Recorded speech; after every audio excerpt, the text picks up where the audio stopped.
be a stay-at-home mom, but my husband says it's not fair to him and that I need to work. That's right. Why don't you continue to work?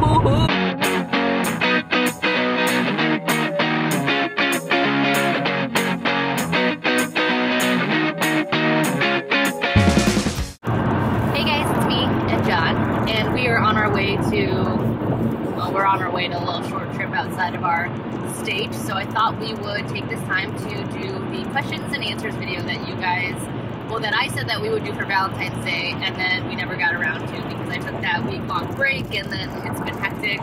Our family life has just been crazy, and I will talk more about that in an update video, but yeah, so I wanted to get to your guys' questions because you guys left a lot of them.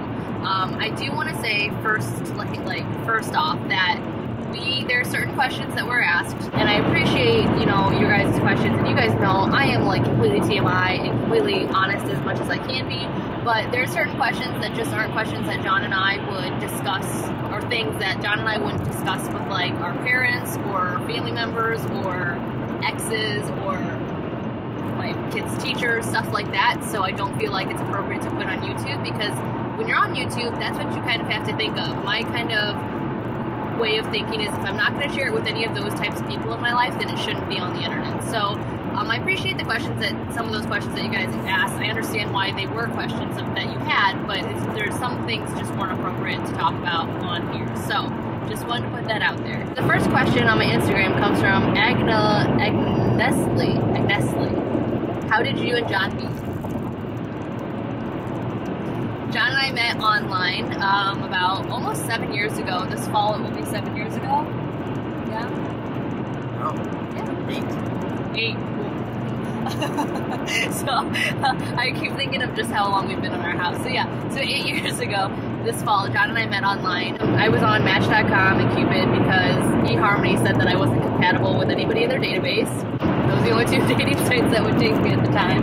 And John emailed me, and I emailed him back, and then we started instant AIMing. Do you guys remember AIMing? We AIM'd, and then we started texting, and then we started talking on the phone, and then we met that following weekend. It was real fast. Everything was fast. And we met, we fell in love, and we couldn't live without each other. No. Like and then we ended up marrying each other. We literally did not spend more than a week. We never spent a weekend apart until after we got married.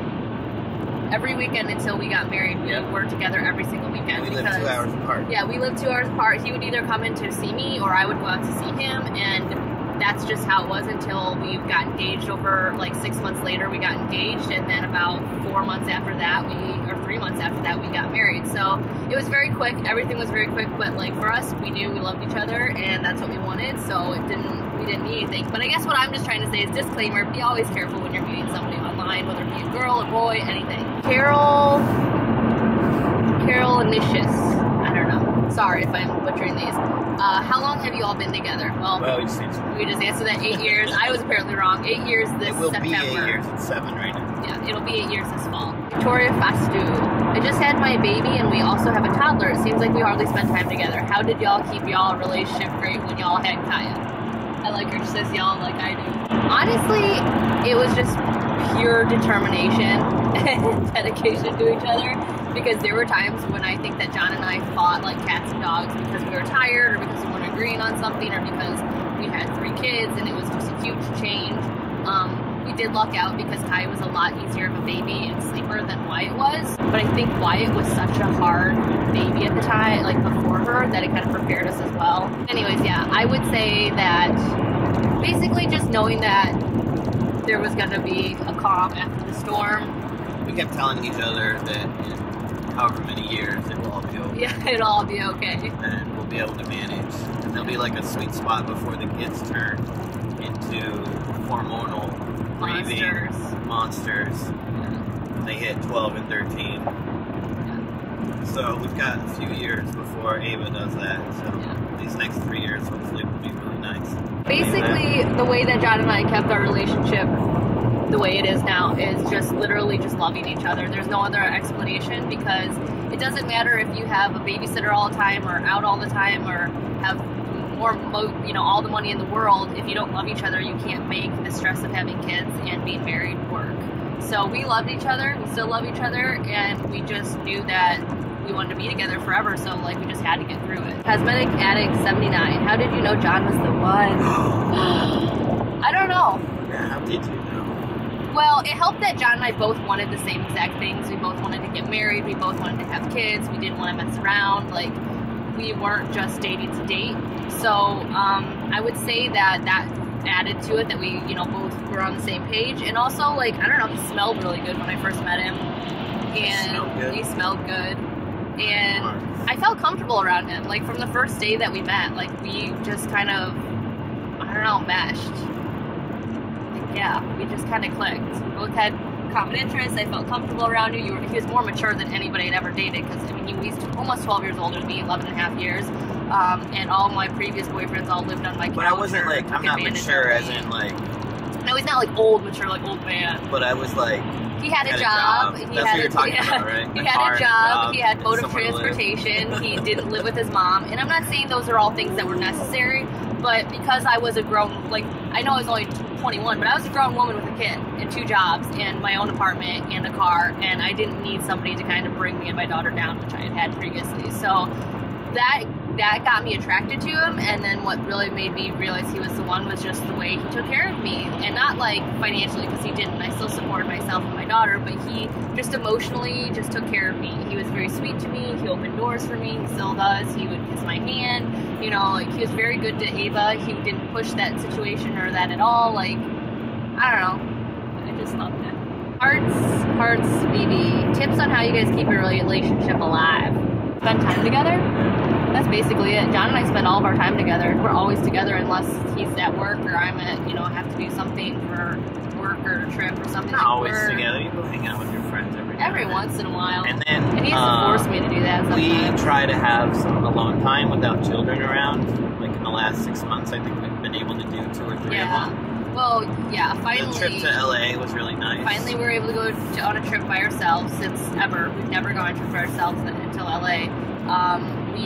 We take time to be with each other. Like, you know, there's been certain times where I have felt really distant from John, and at those times it's because when the kids go to bed, he'll go play video games and I'll go do my YouTube stuff.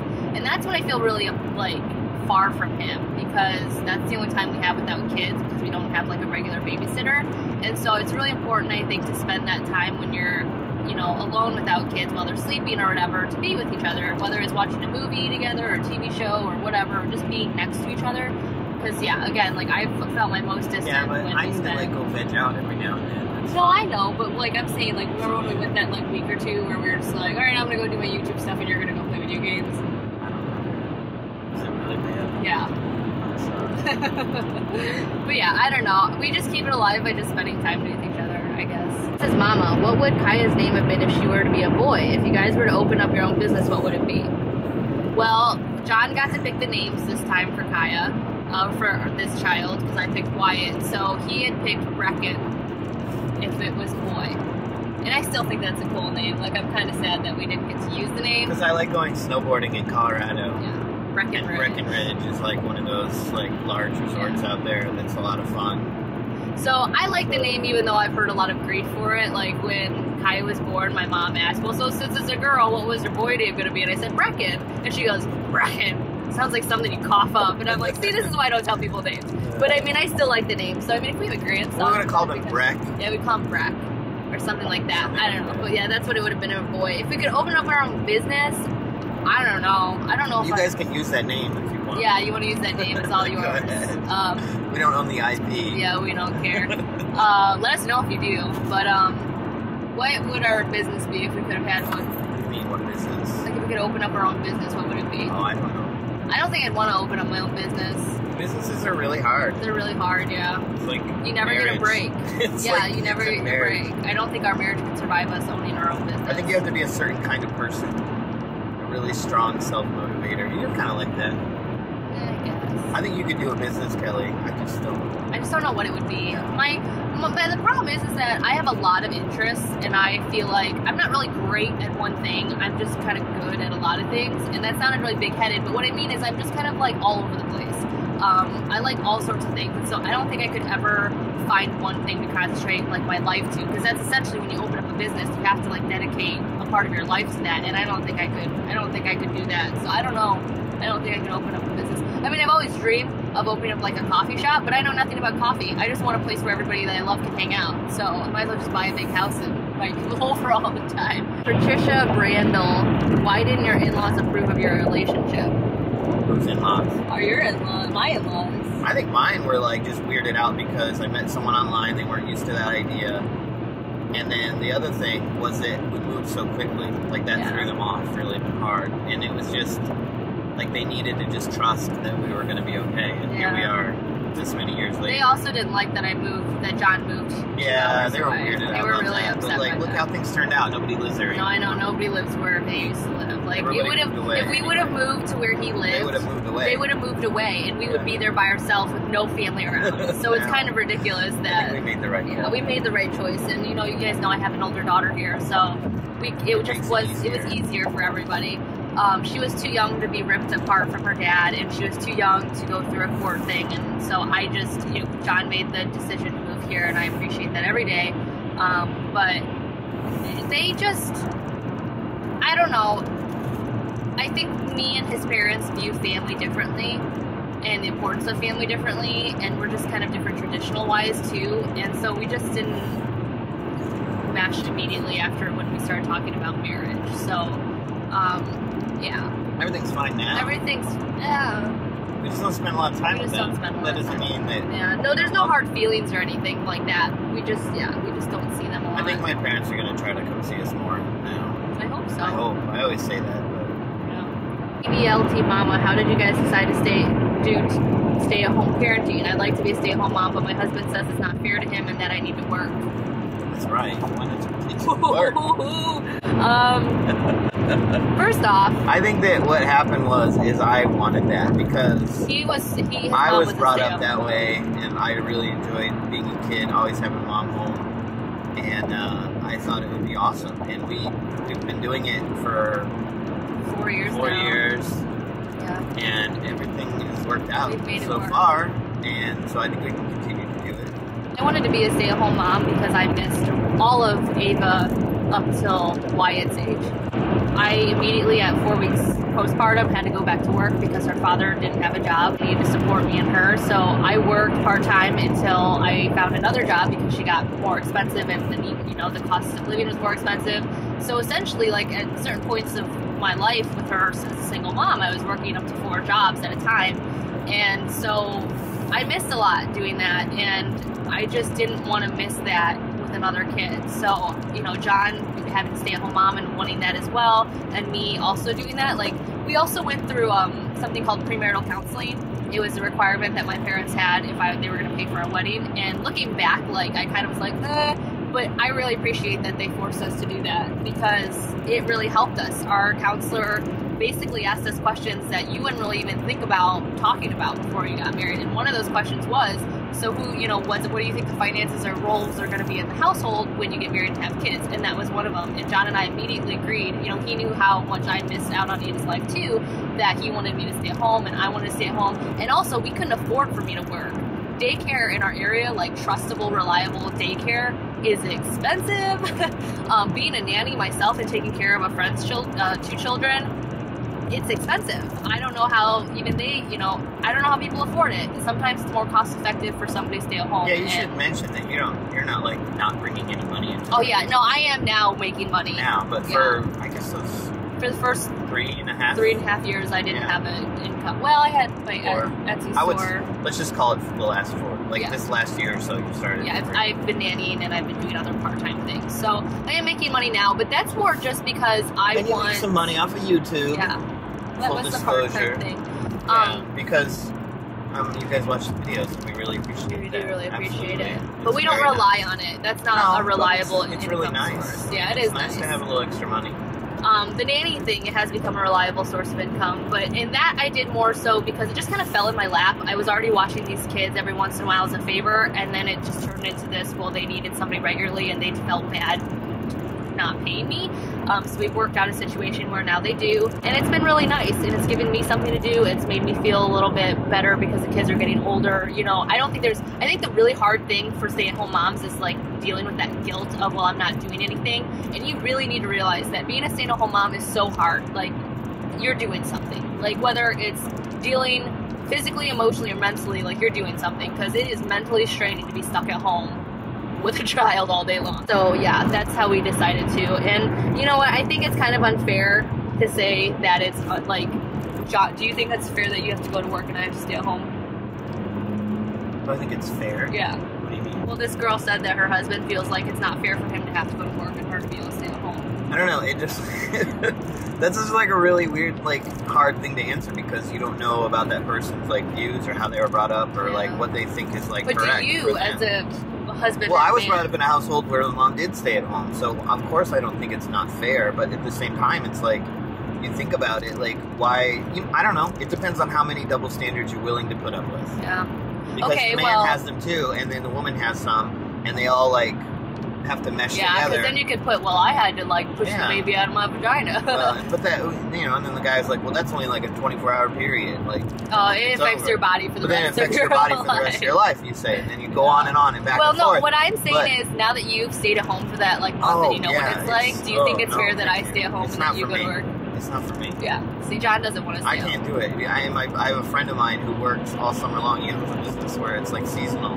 He makes enough money through the spring and fall to take 3 or 4 months off during the winter, and his wife works and he stays at home with the kids during that time, and he's gone through, like, these, like, massive, like, depressionary, like, times, and he's like, I can't do this anymore, and so he'll, like, take the kids to daycare and then come back home. It was one of John's friends because none of John's friends had kids, but I did. He had kids first. Well, no, but he didn't. He didn't, like, they didn't stay at home though yet. Me either. So all of John's friends, when I became a stay-at-home mom, whenever I would see them, would kind of be like, oh, how's being at home? Like, it just felt, oh, you're so lucky. Yeah, it was kind of condescending, like, oh, it must be nice to be able to stay at home. So it was really refreshing. It was really refreshing to hear from his, you know, guy friend, like, I don't know how you do it. It's horrible. I don't like it, blah, blah, blah. So, yeah, so John would not stay at home, long story short. And I don't think either of us feel like our roles are unfair, because I think we both realize how hard we each work in our roles. Sometimes, though, it does take being in each other's roles to understand how difficult it is, because I have been a full-time working 4 jobs and also being a mom in that role, and John has spent a month at home on disability with me, having to be around the kids all day long. Yeah, and then last fall when he changed jobs. So I think it did take a little bit of a role reversal to realize how fair things were. So maybe I would suggest doing that, like, hey, stay home a week with them without me around to see how you feel. I mean, like, honestly, really, like, you're the guy is, like, 100% in charge. Yeah, like, the mom is gone all day, because I think that's a really rude awakening for some people. Easy to do. Yeah. Catherine Lauren, how did you choose Ava, Kai, and Wyatt's names? Ava was my choice. I was, you know, well, I certainly didn't. I was 18 at the time. Her dad really wasn't interested in naming names. He didn't really care. And I needed a short name for her because she has a very long middle name and a very long last name. So Ava was 3 letters, and I really liked the name. And when she came out, she definitely looked like an Ava, and I still think she does. So, and it wasn't super popular at that point. So Wyatt, I got to pick Wyatt because I've always wanted the name Wyatt for a son, like, since I was in elementary school. It sounds crazy, and John was like, I never felt strongly about that, so go ahead, basically. I didn't really like the name. He hated the name. He was like, I don't really like it, but, you know, whatever. So he came, though, and he looked like a Wyatt, and now he's our YY. He's alright. He's Wyatt. We call him YY. John calls him W sometimes. Dubs. That's our Wyatt. And then Kaya, John got to pick because I got to pick Wyatt, and so it was only fair that he could pick that name. And he needed some direction. He was like, well, I don't know where to go from here. And so my hopes were that it started with a K, since my name starts with a K, and that it was Korean. I thought it'd be really cool if it could be Korean. So John used his trusty iPad and a baby name searcher, and Kaya came up, and it was just, like, perfect. So we have Kai and YY. Peace, love, and happiness. How does he handle your endo when you can't do much around the house? He's really great at that. If I'm looking, you can tell when I'm in pain by the way I look, or if I get quiet and stuff, and he'll just basically say, go lay down. Go upstairs and go lay down. And you get really grumpy. I get grumpy, yeah, because I don't know how to handle that pain. And I think that's partially the pain and partially, like, the PMS. Yes, because it's my flare-ups come with my cycle. So The PPMS. The PPMS. So he just says go upstairs. Just go. I'll take care of the kids. He doesn't do. There's times when I stay home from work. Yeah. Because she just can't do it. We haven't had one of those days in a year. That was the first year of it all. That was 2 years ago. When we really, like, it all began to, like, when I was in the emergency room, he would stay home. And then a lot of days off. And then after I came home from the egg donation, you took some time off, I feel like. Or no, you just weren't called into work, I think. It worked out well. That was a slow month because it was the summer, but still, like, that month was horrible. Yeah. So, he's really good. I do laundry and I do like the basic cleaning of the house, but he'll be really good and he'll vacuum or pick up toys and stuff like that and go get me my prescriptions. But he basically would just say, go lay down, because he knows, like, it's just, well, first off, if you have endo, the more you exert, the more exhausted you get, and also the more physically in pain and longer the flare will be. So, yeah. Sometimes your flare-ups affect me really deeply because you're depressed and feeling bad upstairs, and it's hard to, like, be yourself when your, like, significant other is feeling pain and depressed. And sometimes I start to feel depressed because of it, just because it's hard. And then I'll feel, like, a little bit hopeless and, like, I'll just be like, Yeah, the month and a half after the egg donation was a really hard and depressing time for John and I. I think that was probably one of the toughest things we've had to go through as a couple, and I'm really proud of us for getting through it, because we had 3 kids at the time, too. But yeah, he's really good. He knows, he's seen me at my worst, he's seen me at the hospital and getting poked and prodded and getting my yoo-hoo checked out. Like, it's not fun, so he knows, so it's good.